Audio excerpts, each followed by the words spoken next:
多謝大家嚟臨我哋香港中文大學天主教研究中心主辦為信分著文物信託贊助嘅講座。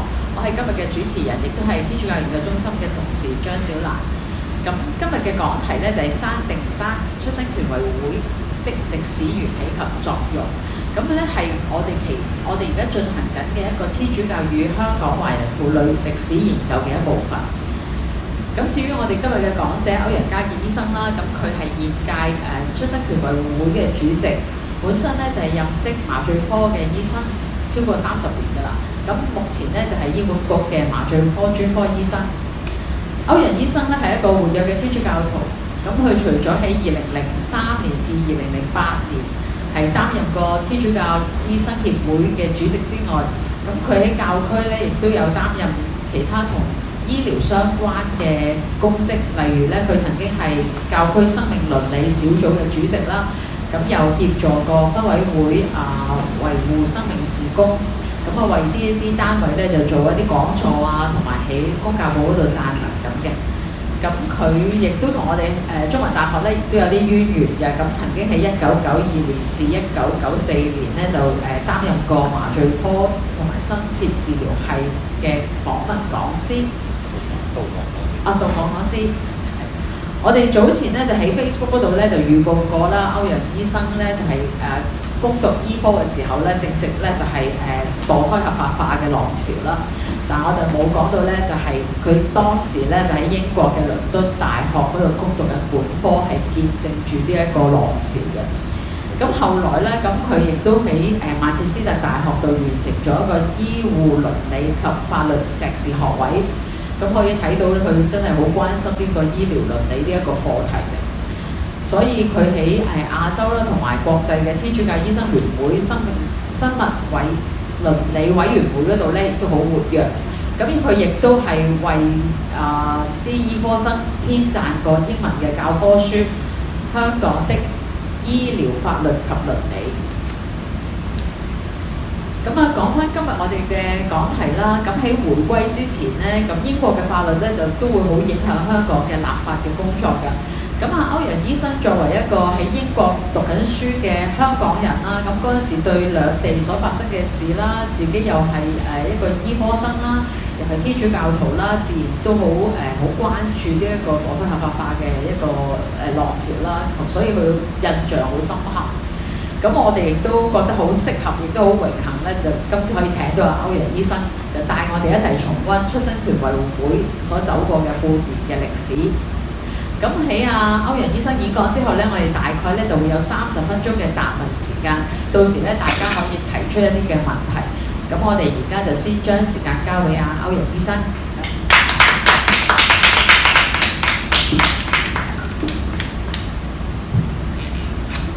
係啦，我就聽唔聽到啊？聽到。我咧就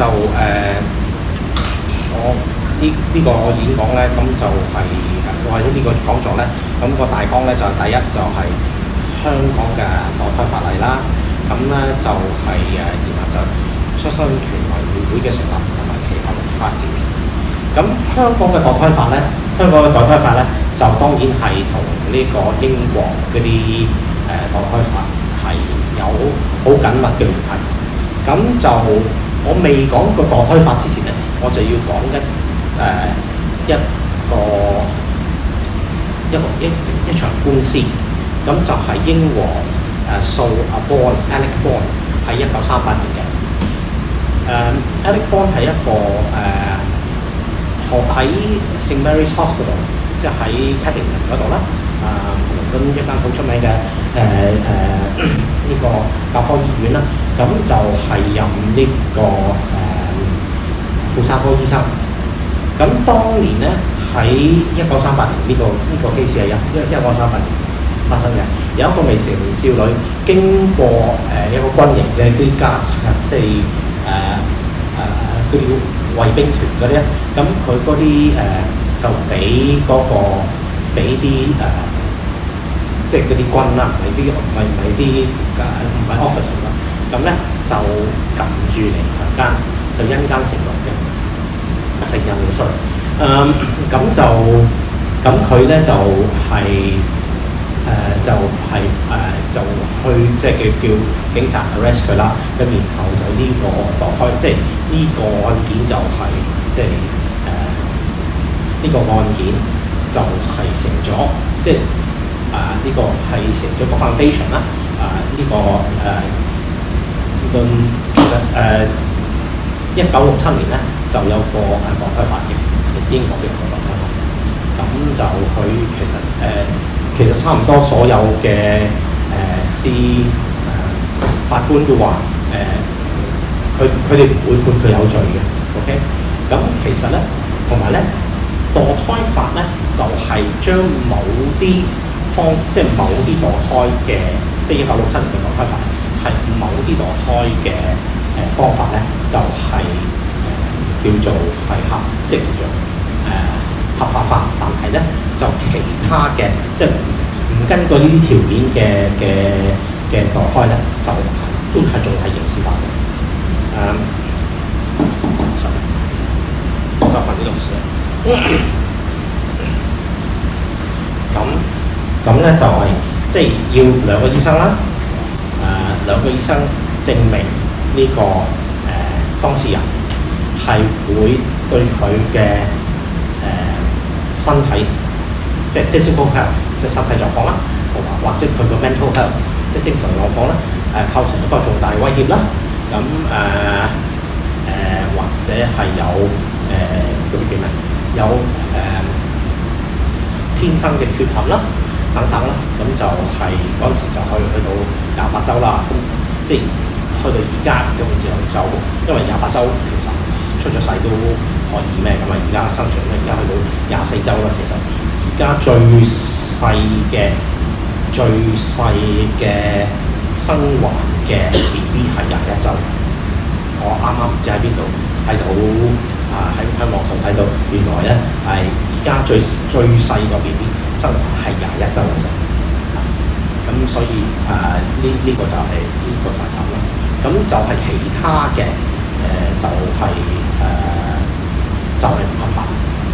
咁我唔記得大家有冇記得，即係有冇我唔知大家有冇記得喺東英大廈曾經有一個有個醫生啦佢就為啲菲傭啦就係墮胎嘅。咁佢為咗唔好提高成本，因為如果有兩個醫生，咁即係仲多一個費用啦。咁佢就淨係一個醫生簽嘅啫。咁但佢咧就當年咧就有一隻嗰啲麻醉藥，其實係嗎啡個停音嘅毒品。咁佢就打晒成樽喺我啲麻醉科嘅同事啦，Michael 教授啦，佢話：喂，40倍好多時候唔死都一身神啦，係咪？咁所以嗰陣時咧，佢就因為得一個以呢個波上嚟啦，得一個醫生簽名，佢就殺咗人啦，所以佢係應該係坐咗監。我唔知大家有冇記得有個咁嘅畫面，係東英大廈即係大啦，而家即係又重建咗啦，係咪？好似喺度灣嚟㗎。Anyway， 咁就係啦。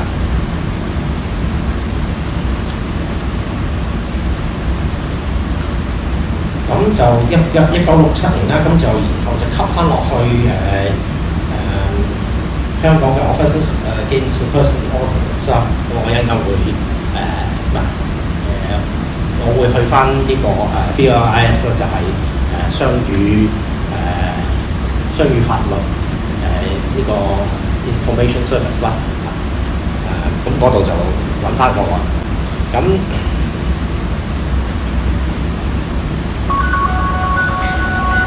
Birthright 即係出生權維護會咧，就喺1973年由徐成斌主教係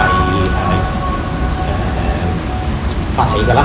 咁就去到李宏基主教喺74年逝世之後咧，個 chairman 咧就係變咗係唔係神父或者主教啦，就變咗係呢個即係 lay person 啦，包括張建麟老師啦，我之前嗰個 Ed 嘅房醫生啦，咁然後到我啦，都唔記得咗，做佢嘅幾年，都好似有翻10零年咁咯，好似或者甚至唔知啦。好啦，嗱初咧就係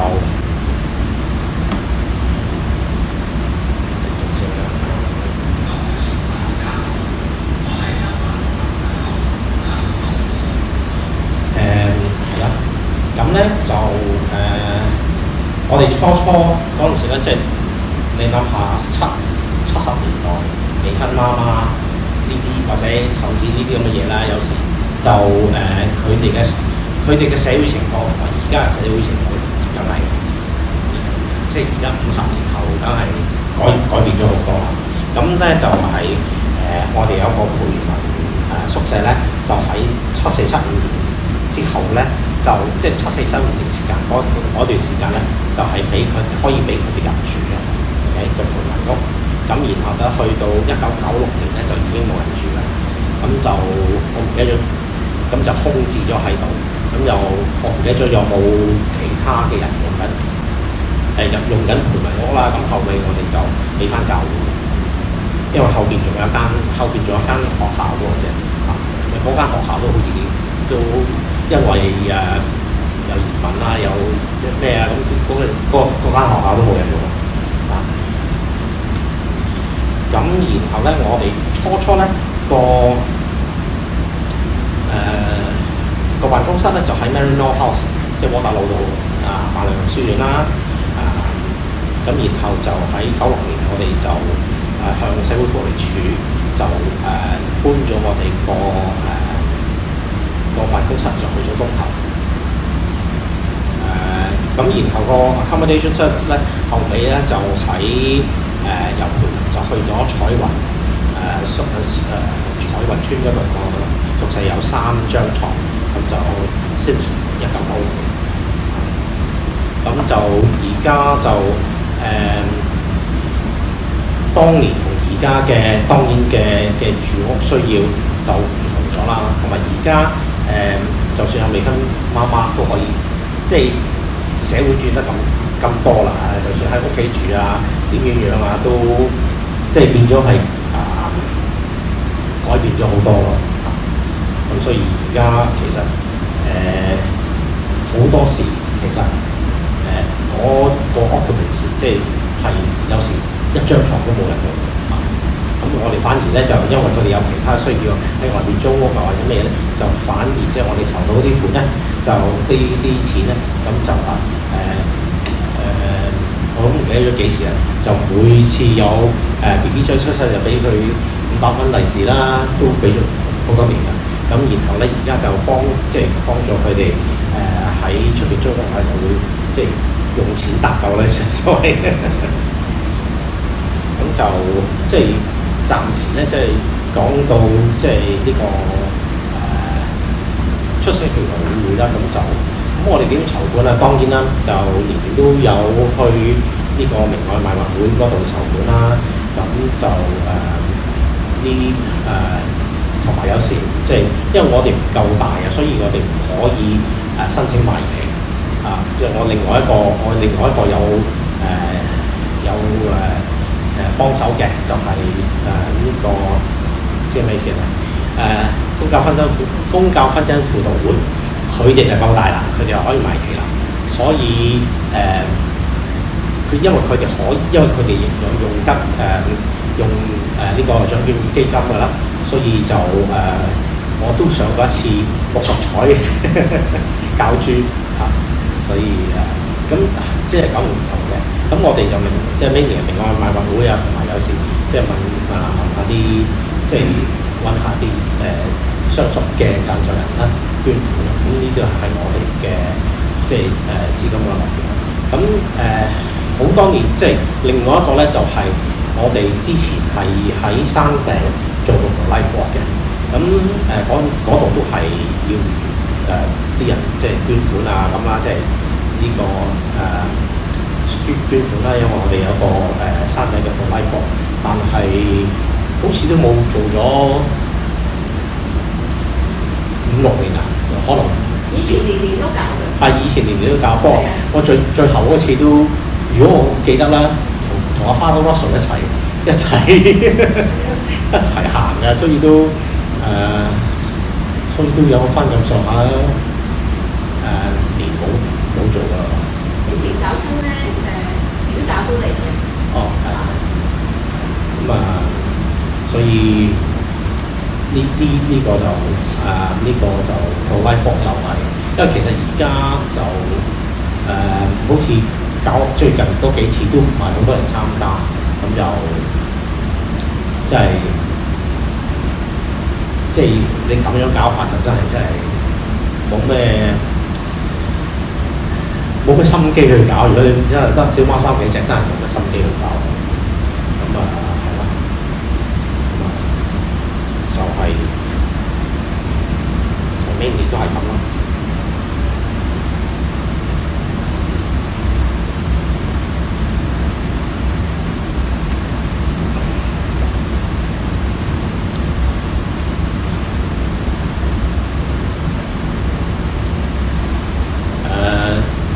我就講咗我要講嘅嘢啦。其實係啊，你有冇嘢想問？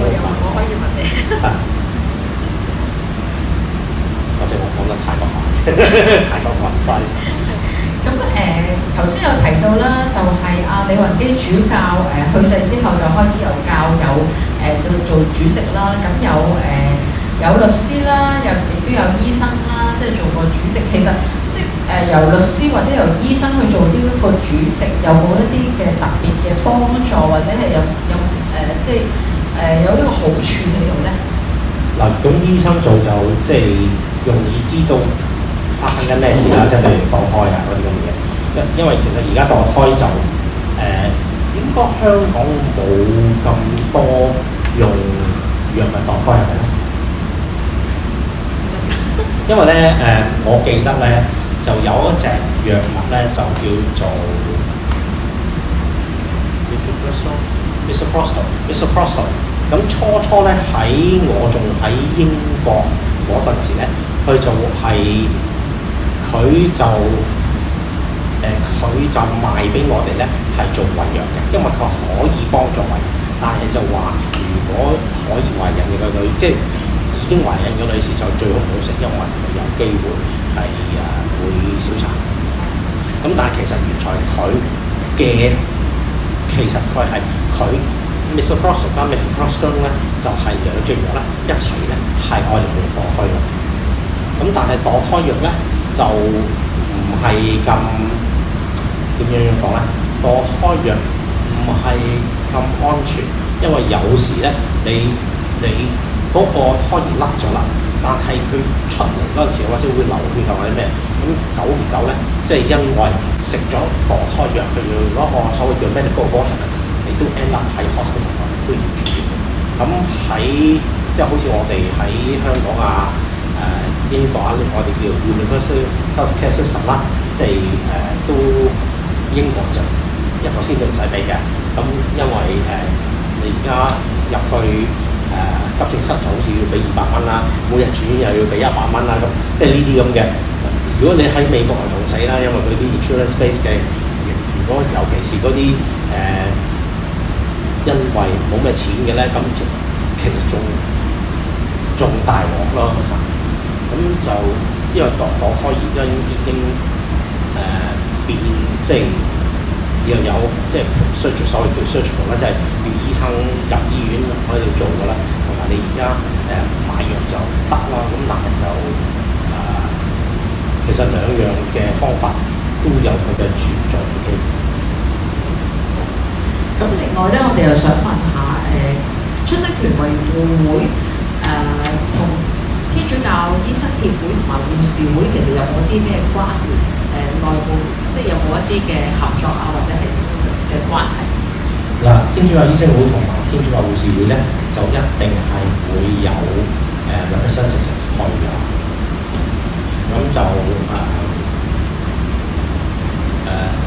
由楊美雲醫生，即係東區總科楊美雲醫生，即係俾咗我做嘅 percentage 之後咧，我就一路都係即係坐喺Birthright 嗰度話，咁整整下咪變咗副主席，變咗主席咯。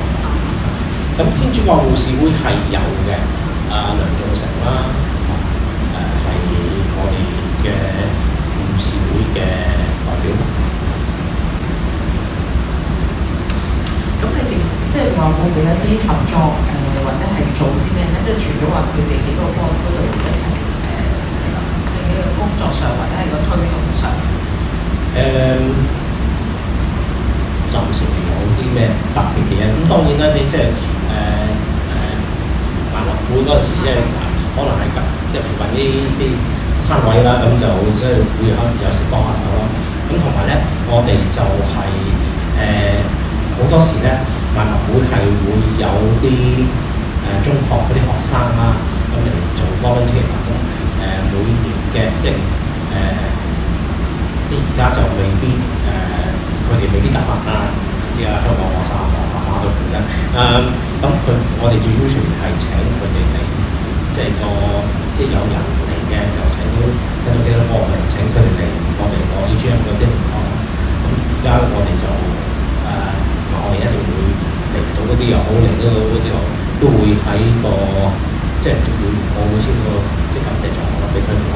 咁我哋亦都有啲仲有咧就係嗰個風信子計劃。風信子計劃咧就係比較年輕嘅，即係應該係22歲以下嘅年青媽媽。22歲以下嘅年青媽媽，咁我哋就幫佢哋嘅。咁就風信子計劃嗰啲媽媽有出席到嗰啲，咪有嚟我哋 AGM 嗰啲。咁就嗰個係另外一個，即係另外一個pro-life 嘅項目。其實頭先有提過就係pro-life好似而家即係譬如辦活動都少人去參加。咁最近前一排美國嘅有一個後生嘅查理柯克係啦，咁佢個死亡，因為佢都係一個 pro-life 嘅一個人士啦。咁其實會唔會可以帶動到一啲即係個關注咧？起碼我參與咗嗰啲。我諗嗱，咁我唔記得咗我哋個網站開咗幾耐啦，但係即係呢啲嘢可以拎翻去咯。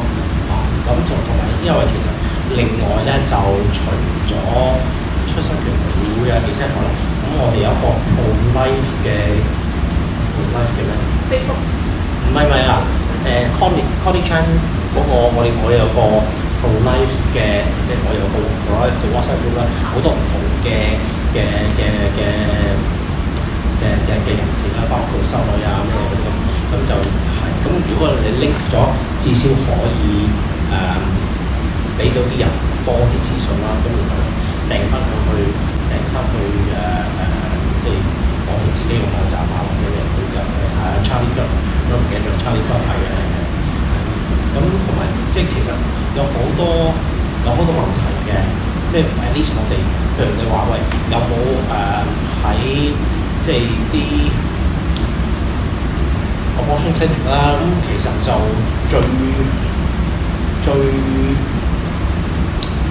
最多嘅就其實就喺咩咯？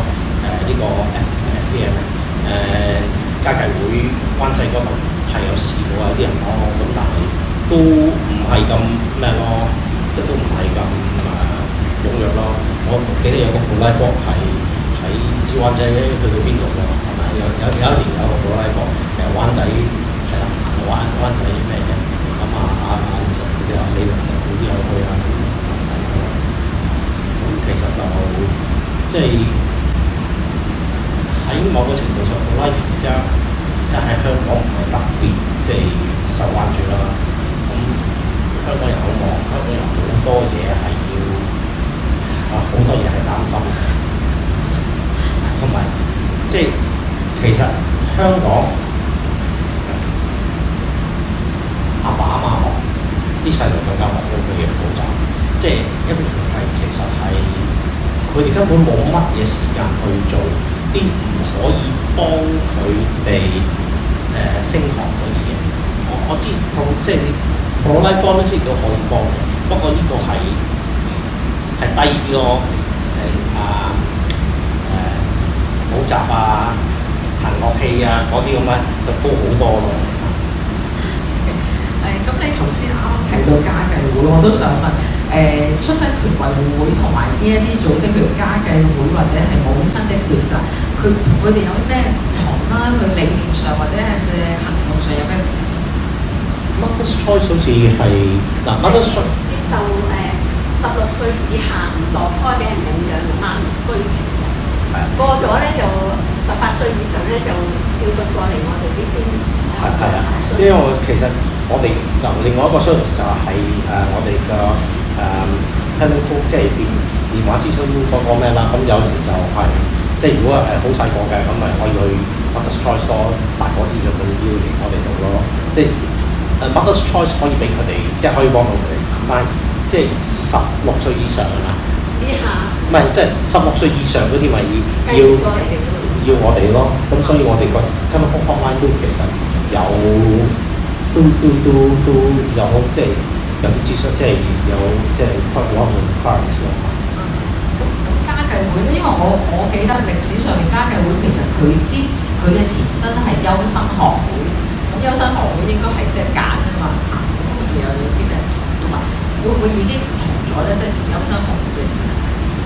嗱，其實咧你睇過 Abortion Act 啦，或者之前嗰啲法律咧，咁佢係話其實佢都有個優生嘅概念喺度㗎，即係佢話 born with 即係 disabilities， 咁確實你係可以即係鋸咗佢。咁其實有時呢啲嘢咧就因為有啲嘢咧，其實醫生可以錯得好多嘅。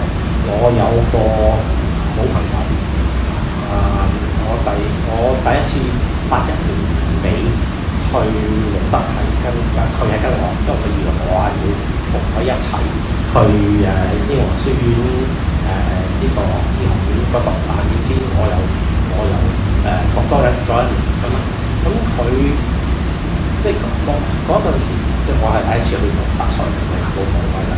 我第一次去錄得，咁即係呢個優生學呢樣嘢係根本係標定咗喺嗰度嘅。咁你諗下，其實優生學喺歐洲，你諗下大屠殺啦，即係 Holocaust 啦，6萬個猶太人死亡。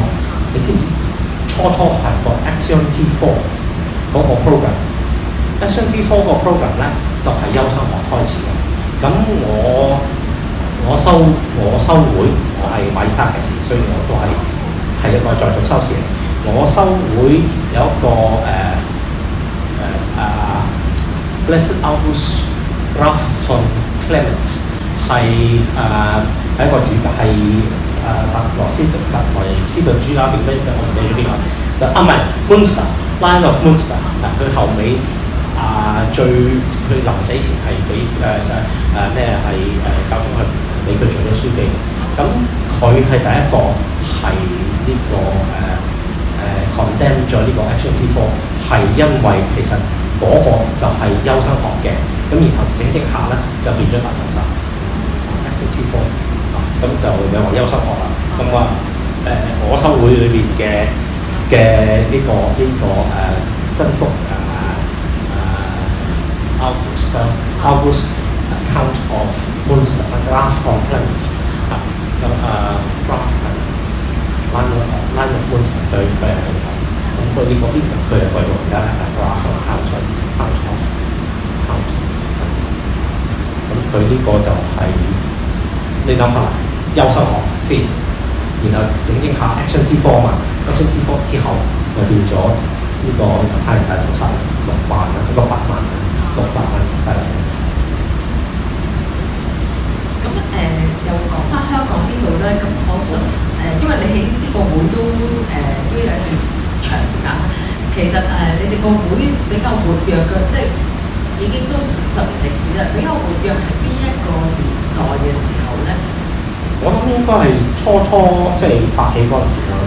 因為我知道嗰陣時咧就培文應該冇人住㗎啦。我入個 committee 嗰陣時，培文應該冇人住。呢個彩華都久唔久都有人住嘅。咁但係就即係變咗因為啲嘢即係環境已經變遷咗好多，即係你諗都諗得到啦。你50年都幾咩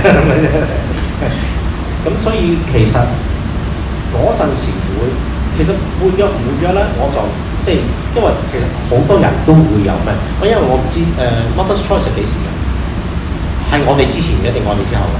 我哋之後係咁即係變咗嗱，同埋 Mother's Choice 係 basically 係啲外籍人士嚟㗎嘛。Mainly 都係外籍人士啊嘛，同埋有呢個政府嘅分定，佢哋主要係幫啲16歲嘅細路女咧重新起步，主要係呢個目的。咁但其實好似我哋即係通訊子計劃都有幫嗰啲，其實你話宿位嗰啲咧就都有時會幫佢哋即係幫佢哋即係睇下有冇方法，尤其是如果佢哋宿位咧需求唔大嘅。係啊，因為社會環境個福利咧轉變咗，而且政府咧又有啲住宿嘅分定資助啦、生活費嘅資助啦咁樣。如果一個媽咪帶埋個 BB，一個月都攞差唔多成萬蚊，咁慳慳地咧喺深水埗啊都可以過到。因為如果你有啲咧，如果有2-3個細路仔咧，好快上到咯。而家福利好好啊，同20-30年前咧差好遠。喂，咁我哋所以我哋個求助 case 都減少，主要係查詢咯，同埋家計會佢去家計會因好多因素唔同佢落啲嘅，咁佢打電話嚟，多數打電話嚟唔係求助，淨係求助我哋同佢落啲。咁我哋個會咧就係冇呢個投胎服務啦，冇坊間咯。好多咯，咧我哋有呢個開服務，因為其實而家即係將生命，因為即係而家50年前我哋即係喺徐主教即係成立呢個會嗰陣時咧，其實好多嘢都已經變咗。因為其實你而家即係50年70年代初咁，其實好即係。社會風氣唔同啊，全部啲嘢，同埋接受即係對未婚媽媽嘅接受係即係嗰陣時係不能接受啦，尤其是或者係啦，未婚媽媽或者婚外情嗰啲都係好難接受啦。但係而家就即係冇即係冇乜咁大嘅衝擊咯，社會對佢哋。咁我又想問下歐陽醫生你自己啦，即係你點解會會唔會係因為呢一個即係出生權委員會嘅或者係墮胎呢個浪潮之下，所以開始關注呢一個醫療倫理呢一個 topic？ 因為你本身係一個麻醉科嘛，好似係咪有啲唔同？醫療倫理咧，我就關注咗好耐啦。我79年入去間 hospital 啦。咁我80年初有個我哋天主教醫生，英國天主教醫生協會嘅 Dr. Peter Doctor， 佢初就已經係即係你諗下，我79年入大學，80年佢已經係即係同我講咗嗰啲，即係佢哋已經俾咗個 talk 係咩叫 ethics。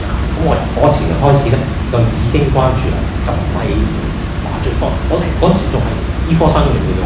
咁我即係對於倫理就係開始關注啦，醫療倫理開始關注啦，跟住一路到即係一路到而家啦。咁你諗下80、80、90、00、10、20都40幾年啦，係咪即係咁講？即係我未畢業，我已經開始關注。咁有咩吸引你去關注呢樣嘢咧？咁唔係啊，其實倫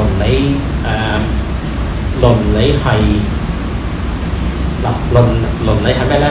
倫理係應用哲學 applied ethics， 即係 applied philosophy。咁其實倫理嘅即係我第一我中意諗嘢嘅，我中意好多嘢聽講，其他你唔好講啫。咁我中意好多嘢，我中意諗嘢嘅。咁所以即係倫理係幫你幫你揾翻乜嘢係對同乜係錯。咁呢個我覺得係好即係好重要嘅。咁所以倫理對我嚟講，我覺得呢樣嘢係重要嘅。咁即係由80年代開始咯，咁我 actually 係由80年代開始，由80年開始呢40幾年啦。咁所以就係咯，有好多40年啦。咁就即係我對呢樣嘢都有興趣嘅。咁我就喺08至20年咧，就用 business studies 咧，去喺曼徹斯特大學咧，就呢個上咗一個文碩士，就係醫療倫理及醫療法嘅呢個課程啦。咁就係咯。咁所以之後，因為之後咧2016年9月出版嗰本 Medical Law and Ethics in Hong Kong 第一個 chapter 就係我寫呢個 philosophy of medical ethics 啦，第一出我寫。咁同埋咧，有人就放咗韋醫生嘅飛機，韋醫生啦 ，Abraham Way， 咁佢係個 lead editor 啦。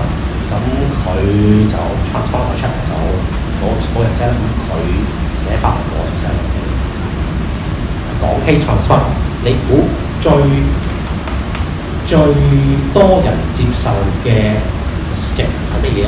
同埋個醫生護士都有幾多？輸啦嘛！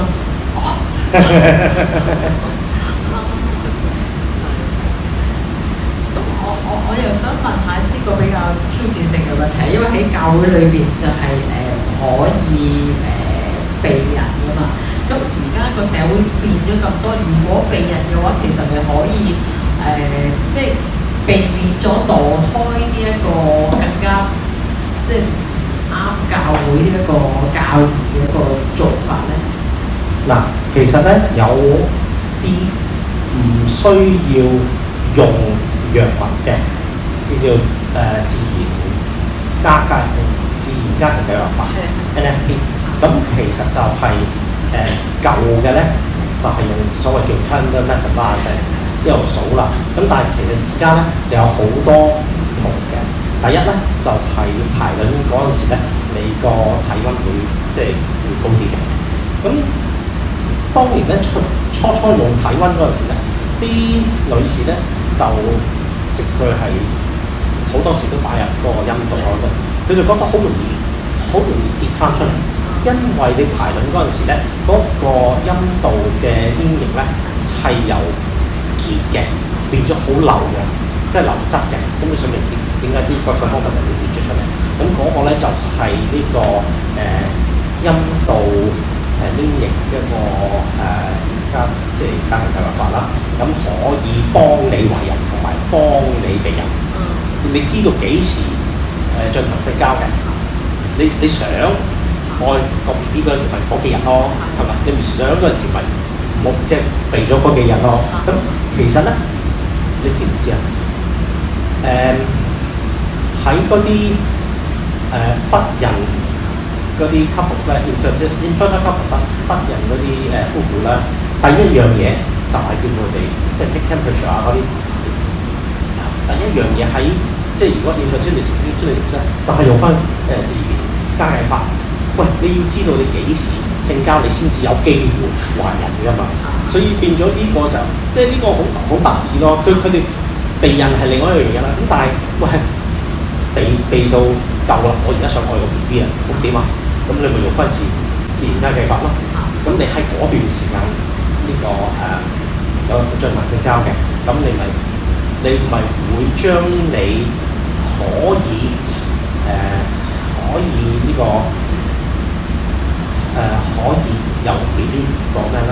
譚神父我諗大家都識㗎啦，譚傑志神父。咁譚傑志神父咧就話有一次咧就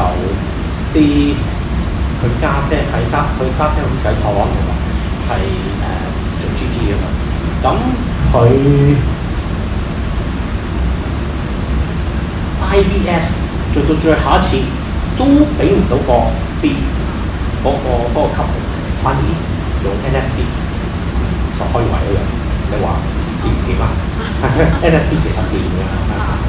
咁但問題係，如果即係普遍嘅普通市民都會覺得 NFP 可能即係自然生活自己加計法啦，會好麻煩嘅，即係可能用避孕套咪好方便咯咁樣。咁其實即係會唔會話天主教醫生聯會咧，即係國際性又好地區性又好啦，即係會唔會都討論呢一個而俾教練一啲意見啊，或者係嗱喺北育嘅 investigation 啦，即係調查中啦。咁咧 usually 咧，佢哋就因為佢哋要有一個sample of sperm 啦。咁 usually 咧，佢哋點做咧？就係揾個避孕套，不過佢吉咗窿嘅。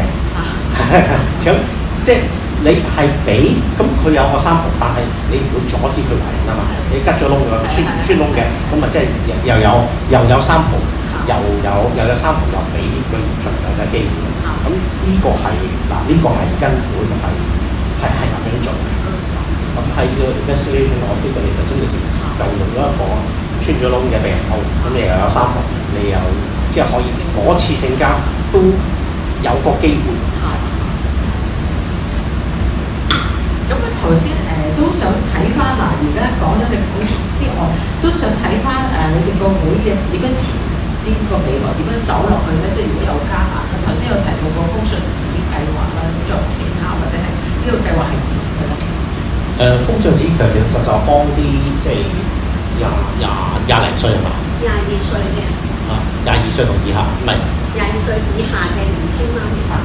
22歲以下嘅年青媽咪啦，咁其實即係而家社會變咗啦，咁呢啲係即係其實所有即係。所有啲所有嗰啲即係啲女子係想挑翻佢哋嘅 BB 嘅，即係其實就好多時都會係嚟我哋度，即係去嚟我哋度即係揾resource 啊，揾資訊啊咁樣。咁我諗其實而家因為50年前同而家真係有咗唔同，咁其實點樣都好，就我哋係要話翻俾人聽，有好多嘢都係唔需要去落開。我有一日第日喺個講義度咧，有一個其實係好即係佢哋話佢唔會出世得到嘅，但係佢已經係全世界得5個嘅啫，咁但係佢已經唔知2歲定3歲。就算我嘅即係自由啊，我同佢第一次去到德國，咁我哋2003年咧就 SARS 1啦，咁佢咧就因為嗰個係 T13，即係幾種咩 Natal syndrome，咁所以佢就成日入醫院啦咁。話就話出唔到世，但係佢係immaculate conception 咁 immaculate conception 就出咗世，就應該夠即係唔夠1個，即係唔夠2個禮拜命，佢就嗰個 baby 佢哋叫做高啦，咁就但係至少出到世啦，話唔係真係服食開中咯。咁而家係呢，即係就算呢啲咁嘅嘢，都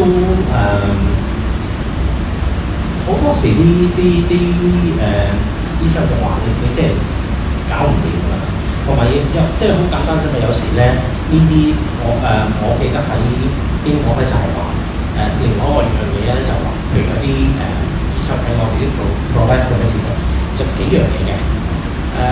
佢話呢啲嘅殘疾咧係有問題嘅，出唔到世或者咩都唔犀利嘅。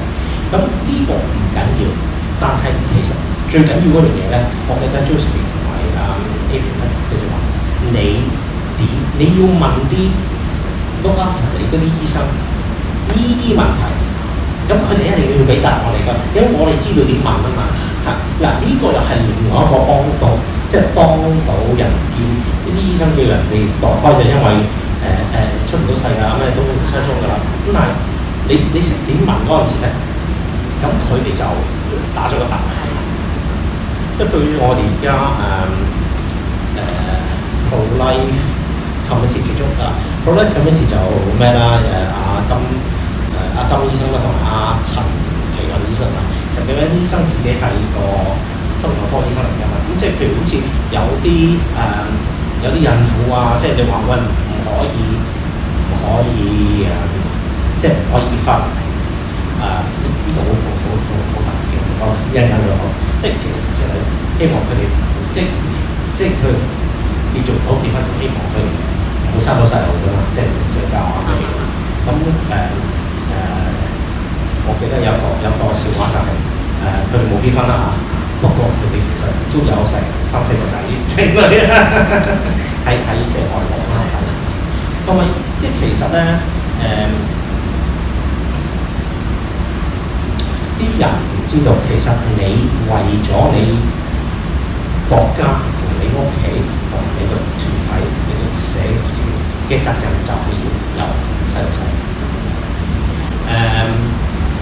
維多利亞時代即係有時啲女士啦，佢哋喺啲性交嗰陣時咧，可能係唔舒服啊咁啦，所以叫 lie back and think of it， 因為你係要為你個國家生仔。OK， 你聽過呢個説話？因為其實如果國家係冇人嘅，即係你諗下，如果你話一孩政兩孩政策，一孩政策，而家原來啲國內嗰啲夫婦啊，發現如果個細路都冇，原來係即係享受得好多嘢。而家兩孩三孩政策，你踢佢都未必，生仔啊！即係你明唔明？咁呢個其實又係另外一個問題啦。你如果一路即係喺國內啊嗰啲咁，初就墮胎啊乜都唔使做，而你而家連仔一個都唔生，個國家死嘅喎，你冇人咩喎？嗱香港係最差嘅，香港係唔知0.幾嘅兩級號。咁香港係世界出生率係最差嘅地方嘅，但係國內即係大陸都多唔多樣㗎。咁你咁樣樣咧，就一攞落去咧，就香港就冇香港，即係以後都冇香港人嘅。即係呢個反而就係、即係你家庭計劃又好啊咩啊，呢個係你嘅責任嚟㗎嘛。你對自己、對屋企、對團，即係屋企，你對你個社團、你個國家、你個 community 乜差都好啦，呢個係你個責任嚟㗎嘛。你如果冇人，就冇家，更加冇國，你個團體就冇。我都想問下咧，嚟求助嗰啲人咧，係咪就係淨係個少女咧，或者個女仔？咁會唔會話，譬如可能佢嘅男朋友又好啦，或者係佢屋企人都會有時都會出現嘅咧？男朋友啊，懷孕嘅媽咪啊，嘅媽咪啦，即係未來嘅即係外婆外公咧，都有電話嚟嘅。咁而家咧就外婆外公咧就好關注啲細路仔，佢哋唔會話叫佢個女啊落個 BB 嘅，反而主張佢哋將個 BB 生出嚟。唔同以前咯，以前真係唔接受自己嘅女兒懷孕嚇，尤其是未婚嘅女兒。環境唔同咗啦，而家普遍嚟講咧，開放咗好多。咁佢哋又係咪天主教徒咧，或者係佢哋點知道你教徒嚟嘅？非教徒嚇，反而天主教徒咧，佢哋識得揾資料嚟睇嘅。佢哋好少打電話嚟，出邊多數都係街外。好多。點樣認識到你哋個會咧？有冇問過佢哋？上網揾咯。咁我哋有個網嘅就係啦。咁佢哋咧好叻㗎，識得揾嘅揾資源啦，咁啊睇下我哋個會咧有啲咩幫佢咯，係嘛？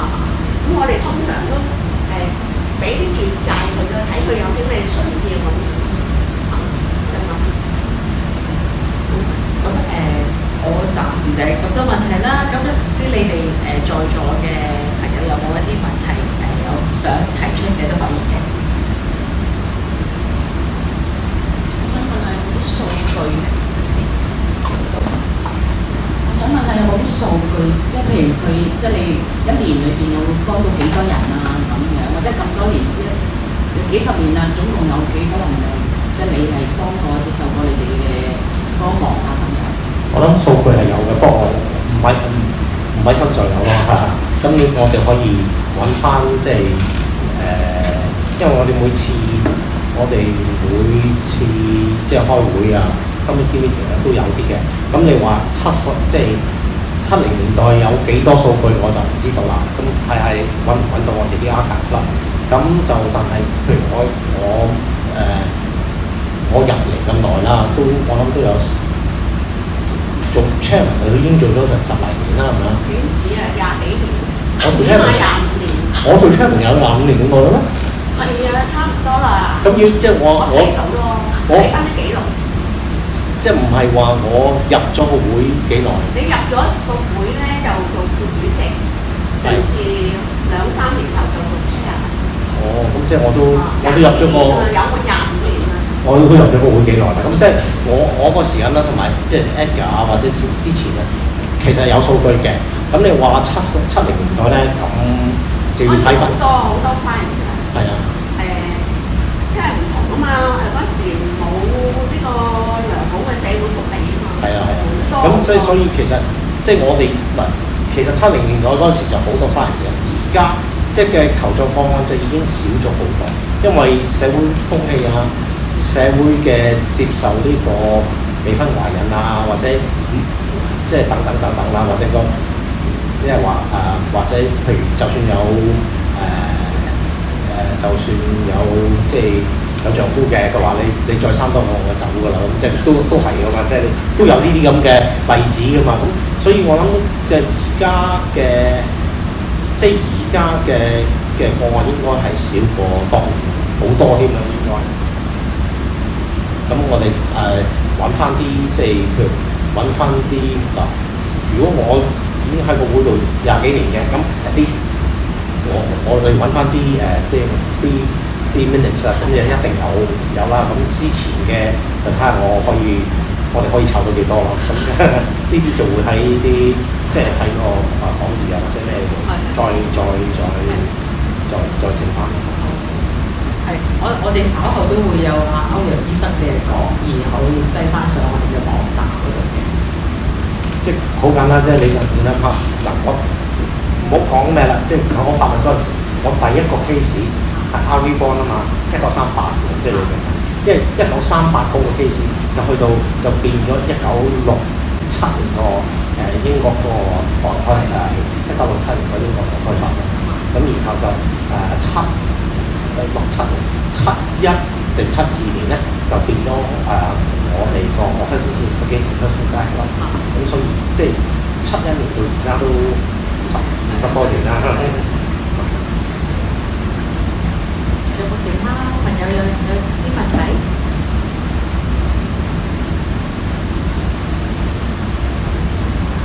我想請問你係呢個會嘅職員啊？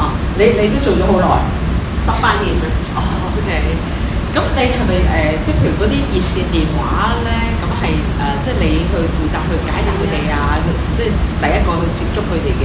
咁通常佢哋啲有需要嘅人，佢哋係即係一打嚟會係有啲即係譬如情緒上邊啊，或者係點？可唔可以有啲例子可以話俾我哋聽？你介唔介意出嚟同我哋講下？我諗唔使啦，我就咁講啦。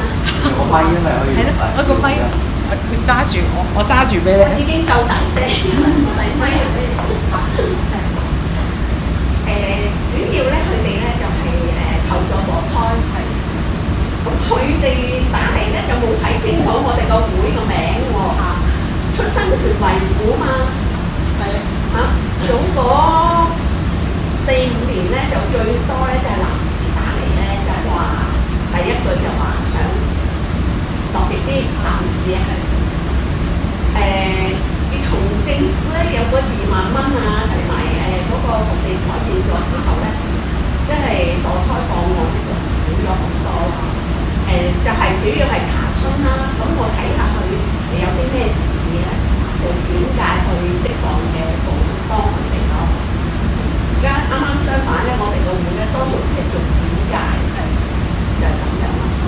咁頭先話個男仔打電話嚟，咁一聽到話我其實唔係幫你墮胎嘅，咁佢會唔會即係突然間一個醒覺咧？又或者係佢就收線咁就算啦，就唔會再翻轉頭。唔會㗎，佢好耐性聽我講，調翻轉頭我講翻俾佢聽咧。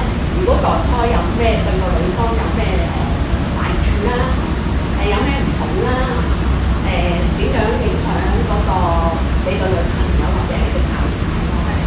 調翻轉頭我就同佢講耶穌，希望講服佢咯。即係問真講，我哋做呢份嘢咧，一個 BB 喺呢個世上咧，你就有一個恩寵喺度嘅生得一個得一個咯，救得一個得一個咯。希望佢考慮咯。咁我覺得我哋社區團體會做呢個好叻嘅活動咧，係好有意思，所以我做咁多。唔該晒你，都幾特別嘅一個例子嚟嘅，因為我哋不嬲都冇知係啦咁嘅情況。因為而家就仲有住宿嘅提供嘅，而家咪就有住宿嘅。我哋係仲有宿位嘅，不過就好多年來咧都久唔久有一個入住咯。有咩要求？即係點解先入住？第一，佢哋要求喺呢個彩雲嗰度住咯。咁彩雲有幾方面，即係交通啊嗰啲咁嘅嘢，就因為我自己揸車啦，咁所以即係我去過彩雲嘅。咁但係呢個你明唔明？但係呢個唔係一個即係我唔知道究竟幾方便咯，或者幾唔方便咯。咁呢個係第一樣嘢咯。咁佢哋係要想入嚟住先得㗎，我唔係監佢入嚟住啊嘛。咁我諗其實而家就應該比較少人要入嚟住係咪啊？呢度一般打電話嚟求助住宿嘅婦女咧，佢即係以為我哋係會提供呢個食物俾佢嘅。咁我哋咧就係主要係收18歲以上啦。因為佢將來都要面對個 BB 啊嘛，佢要學識獨立生活啦。我哋有呢個廚房啦、公用啦，俾佢煮食。咁有一間房，佢將來 BB 出咗世之後咧，一齊住嘅。但係咧，我哋最多住1個月嘅啫。BB 滿月咧，我哋就要離開宿舍啦。咁同埋我哋又要收翻少少宿費啦。1500幾蚊。咁如果佢冇能力咧，俾咧，我哋同佢俾律師或者同佢求助呢個社會福利處，同佢俾呢個屋租咁樣啊嘛。咁佢哋可能覺得話入到嚟又冇得提供住唔係冇得提供食用，乜都要自己做，咁覺得唔係幾理想咯。因為點解咧？我哋咧都有一樣咧，就係我哋喺嗰啲各大酒店嗰度咧，就收咗啲食物翻嚟，經過處理就賣飯盒俾佢哋，20蚊一個。咁因為咧我哋咧嗰個會咧就交俾彩雲宿舍嘅社工處理嘅，咁就好自由嘅，有啲有翻工嘅，咁只要夜晚10點鐘翻嚟宿舍咧 OK 嘅，又可以俾探訪啦。咁我哋有共用嘅廁所、浴室、廚房，BB 沖涼。咁我記得高峰期嗰陣時咧，我哋呢個多即係個住滿晒咧，我哋就俾隔離明愛彩雲宿舍過去住，即係我哋滿咗就俾佢過去住咁咯。我哋好好啊，有明愛彩雲宿舍咧，要幫我哋啦。不過而家啲人即係覺得我入嚟住應該有得食啊，有人同我湊 BB 啊各樣嘢咁，所以佢哋住下有啲都走咗去嘅。不過而家嘅社會唔同啊，生咗 BB 出嚟咧，多數 BB 領養翻，唔同我睇翻以前嘅嗰啲文件咧，就多數俾人領養，因為佢哋真係實在太細，我睇見佢哋都14、15歲就懷孕，佢自己都照顧唔到，咁係俾人領養咯，都有啲就外國領養啦。我有一次聽電話咧，就有一個女仔咧就打電話嚟，我嗰時20幾年前生個 B， 我想見佢啊，你可唔可以同我查啊咁樣？我話我真係幫你唔到啊，呢樣嘢好密嘅咁樣。以前生出嚟咧，10個有8個都係俾人領養。唔係好似而家咁樣咧，就10個有9個都係自己養翻嚇。社會唔同啊，已經係啦。係咪即係18歲以上未婚先人？無論已婚同埋未婚都可以養。咁咪可以家庭一齊養定係淨係女？你係個孕婦，咁由佢未生之前去到佢生完1個月。就離開宿舍啦。即係話未生之前，佢嗰個懷孕期去到佢嗰個都可以住幾多？係啊，住到佢生為止啦。就一間獨立嘅房啦，房裏邊有張 BB 牀咁喺呢個彩雲門外咧係有社工睇住佢哋嘅，有飯都賣俾佢哋食咁樣咯。其實都幾好啊個環境，不過而家啲人咧個需求高啊，唔同以前咯。以前咧，我睇翻啲文件咧，就係宿舍咧有社監㗎，煮埋俾佢哋食啊，有頭都起咁照料佢哋啊咁樣。而家冇啦，而家。同埋即係初其實你諗下成間獨立屋應該有都幾多，即係幾多個女仔喺即係或者女士喺嗰度住咯。一年收40-50個嘅嗰陣時，多數轉介咧就係社工、社會福利處，有時監獄處都有嘅嚇。即係但係而家就即係改變咗好多咯。係啊。即係你話而家咁，即係第一或者根本住翻喺屋企咯。即係佢反而即係有時有啲嘢要社工幫手啊，或者咩都好，咁就即係而家根本個社會對即係啲 BB 嘅接受程度已經係高咗好多咯，同埋你而家咩啊出生嗰年你免稅額都有2萬人啦，2萬人啦嘛，係啊，限時係1萬嘅。尤其是係你係即係打緊工嗰啲人。咁面對而家呢個社會嘅改變啦，啲人嘅思想嘅改變啦，咁你哋個會呢個出生權股嘛，你哋有啲咩嘅嚟緊嗰啲即係咩諗法，或者有啲乜嘢會再可以做咧？你哋有冇諗過？我諗其實最緊要嗰樣嘢咧就係即係話如果你唔需要嘅就唔好墮胎。咁其實你就算家計會或者喺香港啲醫院啊，墮胎都到啲醫院，嗰個數字唔係真嘅。有好多人上深圳墮胎，即係有好多女士上深圳墮胎嘅。所以呢個又係另外一個，即係呢個係又係另一個點解我哋冇咁多數字咧？同埋你諗下，即係根本而家即係香港係全世界催生率最低嘅地方，仲低過內地。咁你諗下，即係再係咁落去，冇香港人㗎啦。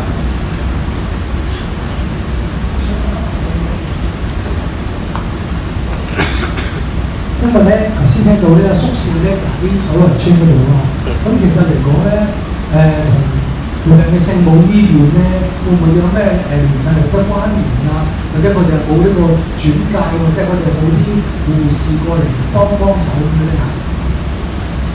根據我嘅認知就冇啊，因為其實即係你而家嗱，第一你冇咩特別㗎。如果佢要，因為我唔記得聖母醫院有冇產房，即係佢要喺邊度嚇有產房，咁佢即係如果佢喺彩雲度住，咁咪即係去聖母醫院嘅產房咯。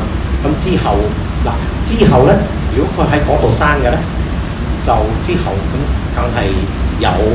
即係啲助產士啊，啲姑娘啊，幫佢哋 follow up 咯，跟進。即係如果佢，因為其實呢啲即係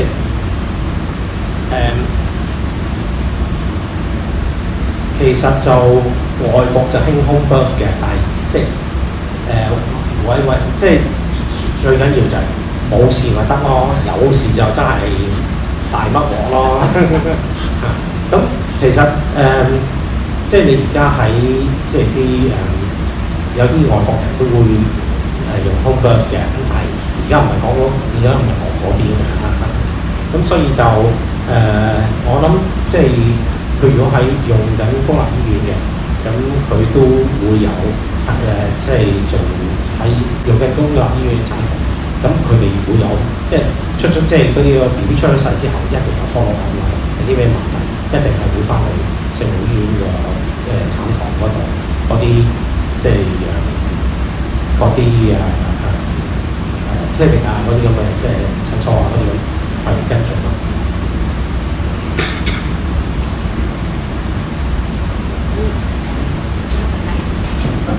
我想問下，因為你哋天主教會型係嘛？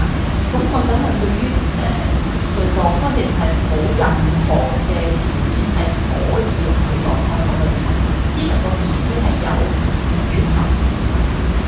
係，因為其實即係你諗下，因為其實 pro-life 咧就係全部都即係全部想結嘅，即係好簡單啫嘛。我 friend。OK， 我個 friend 咁佢話，即係應該出唔到世嘅，應該出唔到世，即係譬如Patau 即係你有幾個有3條嘅唐氏啦，就21啦，18好似叫 Edwards 啦，13就係叫做 Patau 啦。咁嗰啲你唔係即係嗰啲其實你唐氏綜合症就最咩啦？最常見嘅啦。咁你唐氏綜合症，你明唔明啊？係有啲係會有問題嘅，你要做手術嘅，譬如心臟缺陷啊嗰啲係要做手術。咁但係18啊、13啊嗰啲都唔係，即係唔係一定係好唔係第一唔係一定出唔到世。第二，譬如我話我個 friend。第一次同佢去路德嗰個 friend，咁佢嗰時03年阿哭都有佢喺immaculate conception 出世，佢係活唔到2個禮拜，但係佢都喺即係出世後都活過啊嘛，係咪？都領咗洗啊嘛 ，etc 啊嘛，咁其實呢啲先至係即係呢啲先至係重要嘅。呢啲先係重要噶嘛，唔係話邊個出到世，邊個出唔到世啊嘛，出唔到世冇辦法啦，福死當中。但係其實而家呢啲咁嘅嘢就唔係即係呢啲咁嘅缺陷啊，唔係咁咩啊嘛。講起我又真係，唔係講起我好興㗎，我好興㗎。我有一次喺UCH 例如香港嘅聯合醫院啦，係 University College Hospital 做當日嘅產房。羅最芳醫生啦，有對夫婦係大狀嘅，大律師啊，大狀。咁佢哋就話嗰啲 ultrasound 咧，見到佢係呢個 ultrasound 係一個好 simple 嘅，係咪？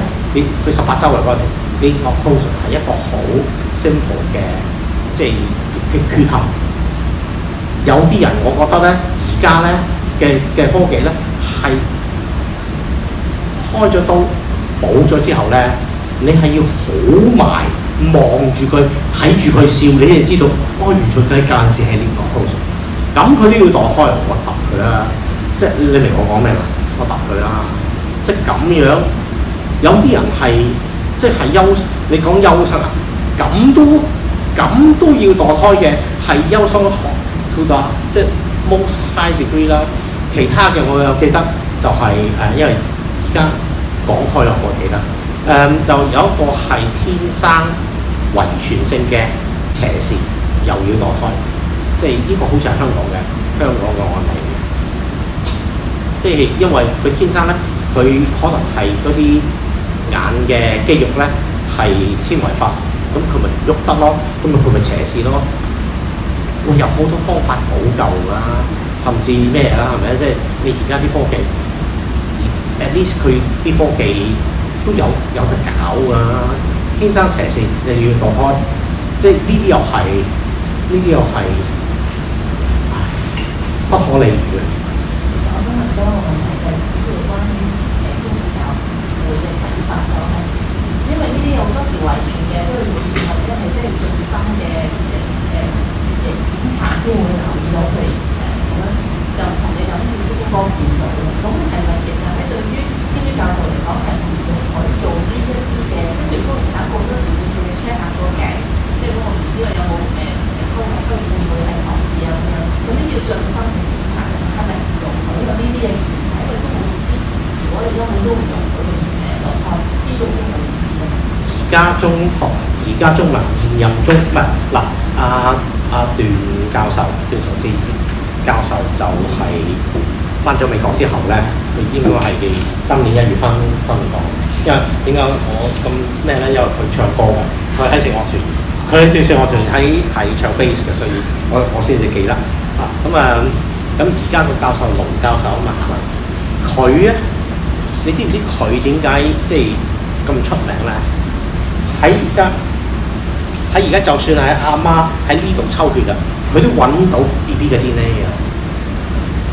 唔使呢啲有即係你抽羊水啊，抽咩啊，係有呢個叫咩小產嘅風險嘛。你如果就喺呢個手度抽血，乜風險啊？冇風險噶嘛。所以佢點解會 end up 而家係做到呢個中大校長啫？即係其實就係呢個問題啦。而家好簡單啫嘛，抽血就揾到啦。你要揾嘅就揾到，揾到 BB 嘅 DNA 喎，你明唔明啊？真係啊，邊度抽血啦？呢度抽血好，呢度抽血好，邊插度抽血都好啦。即係總之喺阿媽嘅血裏邊揾到 BB 嘅 DNA。我唔使做呢啲咁嘅抽羊水、抽乜嘢㗎啦。嗰啲係好，即係你要唔要墮胎都好，嗰啲係有個風險㗎嘛，小產嘅風險嘛，流產嘅風險嘛。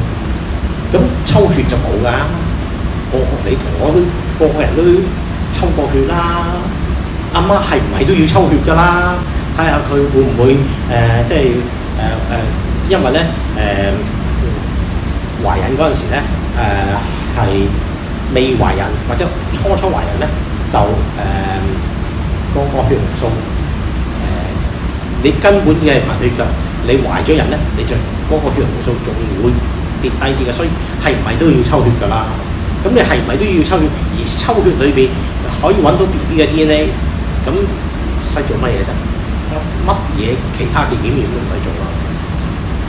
所以而家就唔係玩嗰啲嘢㗎啦，係玩呢啲嘢㗎啦，玩抽血啫嘛。你唔會即係你喺阿媽嗰啲血度抽到有咩問題嘅，咁就已經係變咗即係 a whole different story 咯。抽血啊嘛，係咪都要做㗎啦？